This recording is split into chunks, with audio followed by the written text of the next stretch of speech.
থাক না প্লিজ, দাঁড়া না, দাঁড়া।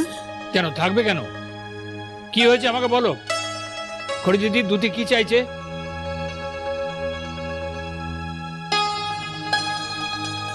দাদু দেখো, পুজোর সময় তো যে কোনো মেয়েই চায় তার স্বামী তার পাশে থাকুক, আর প্রথম পুজো বলে কথা। আমি জানি আমার দিদি আগে অনেক ভুল করেছে, কিন্তু রাহুলকেও অন্তর থেকে ভালোবেসেছে। অনেক তিক্ত স্মৃতির পরেও দিদি মন থেকে রাহুলকে ক্ষমা করে দিয়েছে আমি জানি, কিন্তু ও আমার আর ঋদ্ধিমান বাবুর কথা ভেবে হয়তো রাহুলকে ক্ষমা করতে পারছে না। কিন্তু আমি জানি এখানে আমাদের সবার মাঝে থেকেও দিদি খুব একা হয়ে আছে। ও ও ভালো নেই দাদু, ও কষ্টে আছে।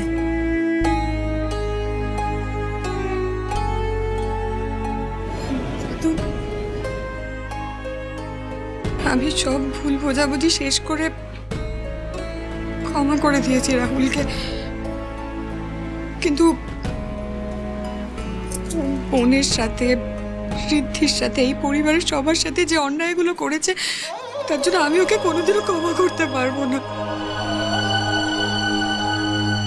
তাই মুখ ফুটে আমি এটা চাইতে পারিনি আমি তোমার কাছে দাদু, কারণ তোমাদের কষ্ট দিয়ে আমি নিজের জন্য কিচ্ছু চাইতে পারি না। আমার বোন আমার সাথে বিট্রে করে আমাকে ফাঁসিয়ে দিয়েছে, আমার মাও আমার থেকে মুখ ফিরিয়ে নিয়েছে, কিন্তু তোমার সাথে এত খারাপ ব্যবহার করলাম আমি, এতবার চিট করলাম, এত কষ্ট দিলাম, সেই তুমি এত কিছুর পরে আমার জন্য খাবার নিয়ে এসেছিলে দুটি। তুমি যেটা বলছো সেটা জাস্টিফাইড। এরকম একটা অকেশনে, দুর্গাপূজায় রাহুল তোমার হাজবেন্ড তোমার পাশে নেই, এটা খারাপ লাগারই কথা। তোমার কথা ছাড়াও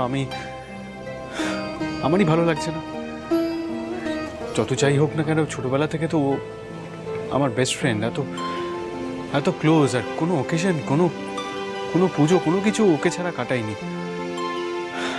আমারই খারাপ লাগছে। আর আমি জানি আজ আমরা ওকে যতটা মিস করছি, রাহুলও আমাদের ঠিক ততটাই মিস করছে এখন। দাদু দাদু রাহুল অনেক বড় অন্যায় করেছে, ওর অন্যায়ের কোনো সীমা পরিসীমা নেই। আর আমরা তো ওকে শাস্তিও দিয়েছি বলো, কিন্তু আজ মায়ের আগমনী, আজ দেশের বাইরে, দেশের বিভিন্ন প্রান্তে যারা থাকে তারাও ঘরে ফেরে, সেখানে আমাদের বাড়ির একজন, সে আমাদের সাথে নেই। তাই আমি চাই আমাদের বাকি সবার মতন আমার দিদির মনের ইচ্ছা পূরণ হোক, কিন্তু এই কোনো কিছুই তোমাদের সবার অনুমতি ছাড়া সম্ভব নয়। আমি তাই চাই তোমরা এই অনুমতিটা দাও, আর আমার দিদির মুখে একটু হাসি ফুটুক। খড়ি দিদি, পুজোর দিনে আমি কারো মনের ইচ্ছে অপূর্ণ রাখতে চাই না, তাই তুমি যা চাইছো সেটাই হবে। ঘরের ছেলে ঘরে ফিরবে।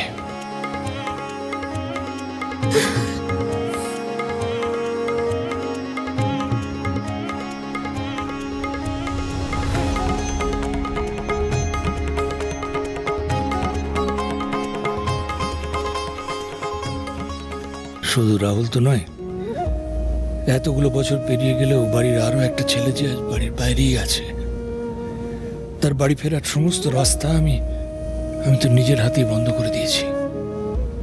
তবু যত কষ্টই হোক না কেন, সে রাস্তা বন্ধই থাকবে, চিরকালের মতো বন্ধ থাকবে।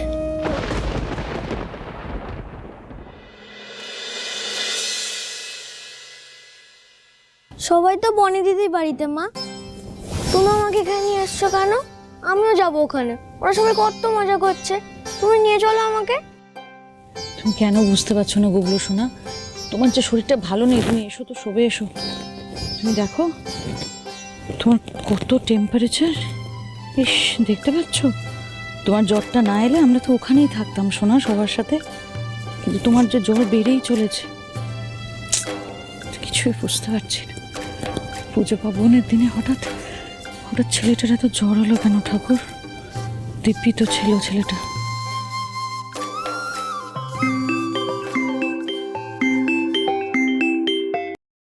হ্যাঁ বড় বৌদি, বলো। বলছি যে গুবলুকে নিয়ে কখন আসছো তুমি? পুজো তো শুরু হয়ে গেছে, আর তুমি এখান থেকে গেলেই বা কখন? আর বলো না বড় বৌদি, আসতে এখানে বাধ্য হলাম গো। গুবলুর জ্বরটা খুব বেড়েছে, ওষুধ দিয়েছি সেই কখন, কিছুতেই নামছে না। আমি যে কি করবো আমি কিছু বুঝতে পারছি না গো। ঠিক আছে, তুমি এখন ওকে নিয়ে অতটা টেনশন করো না। আমি বরং একটু ডক্টরকে ফোন করে দিচ্ছি, ডক্টর গিয়ে ওকে চেক আপ করে আসবে, কেমন? আচ্ছা। আবারও তুমি তোমার মিশনে ফেল করেছো Kiara. This is absolutely ridiculous. তো আমি কি করব মিস্টার দত্ত? আমি তো চেষ্টা চালিয়ে যাচ্ছি সমানে। আমি যত চেষ্টা করছি খড়ি আর ঋদ্ধির মধ্যে ঝামেলা সৃষ্টি করতে, ঠিক তার উল্টোটাই হচ্ছে। আর এখন তো আবার বরচাষদের বাড়িতে দুর্গাপুজো, সবাই মিলে ওখানে গেছে। ফালতু এক্সকিউজ দিও না একদম। এমনিতেই আমি বুঝে গেছি যে তোমার দ্বারা আর কিচ্ছু হবে না, তাই তোমাকে আর কিছু করতেও হবে না। এবার যা করার আমরাই করব। তুমি শুধু ভট্টাচার্য বাড়িতে গিয়ে ওদের ওপর নজর রাখো, আর আমি ফোন করলে আমাদের আপডেট দিতে থাকো যে ওখানে কি হচ্ছে। ওকে? কি আমি যাব ওই ভট্টাচার্যদের বাড়ির পুজোতে? না না না না না, দূর। সিংহরায় বাড়ি খালি স্যার, এটাই সুযোগ ওই বাড়ি থেকে ওই সোনার বাক্সটা বের করার। বেশ, তাহলে আজ একদিকে সিংহরায়রা দুর্গাপুজোয় আনন্দ করবে, আর অন্যদিকে ওদের জীবনের সব থেকে বড় ঝড় নিয়ে আসবে ডি। ঋদ্ধি আর খড়ি আমার সাজানো প্ল্যান বেচতে দিয়েছে, তো এবার ওদের শিক্ষা দেওয়ার পালা। হাড়ে হাড়ে ওরা বুঝবে এই ডি কি।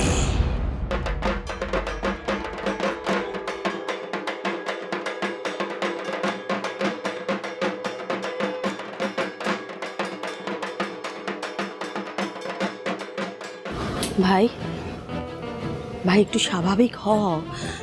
তোকে দেখে স্পষ্ট বোঝা যাচ্ছে যে বড় একটা কিছু গোলমাল হয়েছে।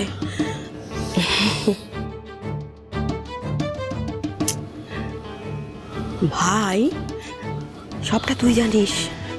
তুই যদি স্বাভাবিক থাকিস তাহলে তাহলে কেউ কিচ্ছু জানবে না।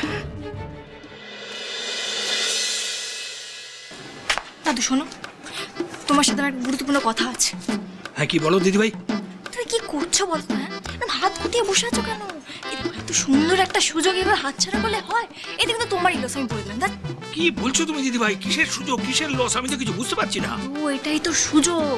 দেখো, এখন আশেপাশে কিন্তু ওই ঠাম্মির বয়ফ্রেন্ডটা নেই। হ্যাঁ, আর এই সুযোগে ঠাম্মিকে তো ইমপ্রেস করতে হবে। ঠিক বলেছো তো, এই সুযোগটা তো হাতছাড়া করা ঠিক হবে না। এক্স্যাক্টলি। ওই বিমল দাদু না থাকতে না, এই টুয়েলটা তোমাকেই জিততে হবে। And I know you can do it. Of course I can and I will. এই জন্যই বলে মানুষের জীবনে নাতি নাতনি থাকা খুব প্রয়োজন। আরে তোরাই তো নাড়া দিয়ে এই বুড়ো বয়সের প্রেমটাকে জাগিয়ে দিবি রে। আচ্ছা ঠিক আছে, এখন নাতি নাতনিদের প্রশংসা একটু পরে হবে, আগে বলো প্ল্যানটা কি, আমরা কি করবো? রে প্ল্যান তো কিছু এখানে এসে পুজোর আনন্দে এমন মেতে গেছি, প্ল্যান আচ্ছা আচ্ছা কি করা যায় বলো তো দিদিভাই? আচ্ছা ঠিক আছে, আমার ভাবতে দেবো। হ্যাঁ, ভাবো ভাবো, ভালো করে ভাবো কি করা যায়, একবার ভাবো। একটা কিছু পেয়ে গেছি। শোন,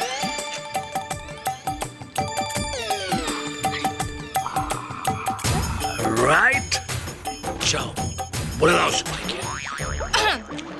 লেডিজ অ্যান্ড জেন্টলম্যান, আমি এখন একটা গুরুত্বপূর্ণ ঘোষণা করতে চলেছি। দেখুন, এই পুজোর মধ্যে কাজকর্ম তো হতেই থাকবে, কিন্তু তার মধ্যে একটু নাচ আর একটু গান না হলে কি হয় বলুন? আর সেই জন্য আমাদের দাদু আমাদের ঠাম্মির জন্য একটা সুন্দর গান পরিবেশন করতে চলেছে। হাততালি! All the best. তোমার মনে আছে কুমু, আমাদের বিয়ের পর প্রথম দুর্গাপুজোয় আমি কিরম তোমায় গান গেয়ে শুনিয়েছিলাম?